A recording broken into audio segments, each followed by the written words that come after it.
Well, another draw in the FIFA World Cup this time round. We have actually now witnessed 3 draws today.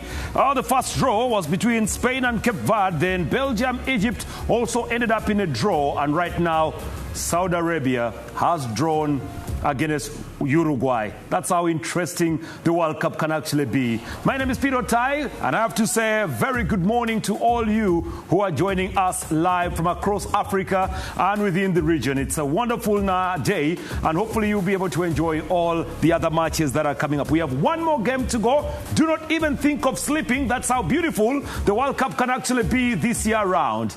Now, let me bring in the gentleman here. Another draw.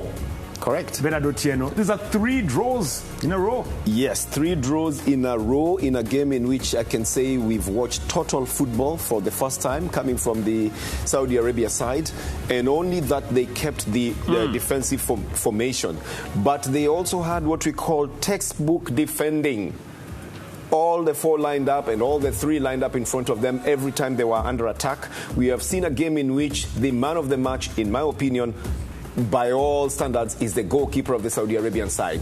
Pegged on the number of saves that he has made in this game, which included him stretching himself and making himself elastic to be able to deny the Uruguayans a chance to score a goal in their side. Felix, the statistics are up on the screen yet again, and it does show Uruguay being more dominant.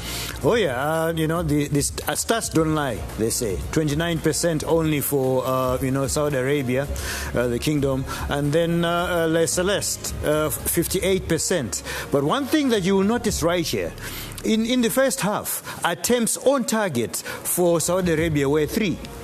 Means second half they had 0 attempts on target. All right, they had 2 extra, but 0 shots on target. Testimony to the fact that they played defense. Oh yeah, they played very good defense as well. Because again, even the ones for Uruguay didn't quite increase. They're just only 11. If you look at that massive ball percentage possession, he said that stats don't lie, but sometimes you can use statistics to lie. The stats themselves don't lie. It's how you use them. Yeah. So this one is telling us a story of a dominant Uruguay in the game. We know they weren't really dominant. It's just the fact that they were trying so hard to try and get a goal, and most of what they had is possession. We say they're just playing among themselves in box to box, trying to move without a proper transition from the first to the final third. Oh, very good. Look at the corners. There are 14 for Uruguay, Felix, and only 4 corners for the Kingdom of Saudi Arabia. Oh yeah, the increase of the corners is because of the pressure that went on there.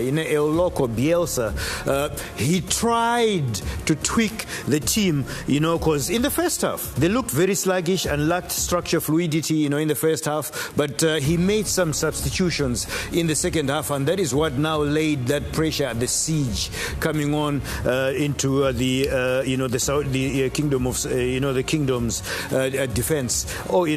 But they pinned the Saudi fullbacks deep, dominated the second half territory. Well, the draw initially isn't a statement of victory for the South American Giants. Felix, are you believing all what you're saying? Because they piled a lot of pressure. All right, because you're saying very many things at once, and we need to understand it quite correctly, step by step. Because I have a feeling, and I think I saw it, that Saudi Arabia made Uruguay work very hard. Very true. Yes, and that is why we see those statistics. They had all the ball percentage possession, but they had to work very hard to even try and attempt those shots at goal.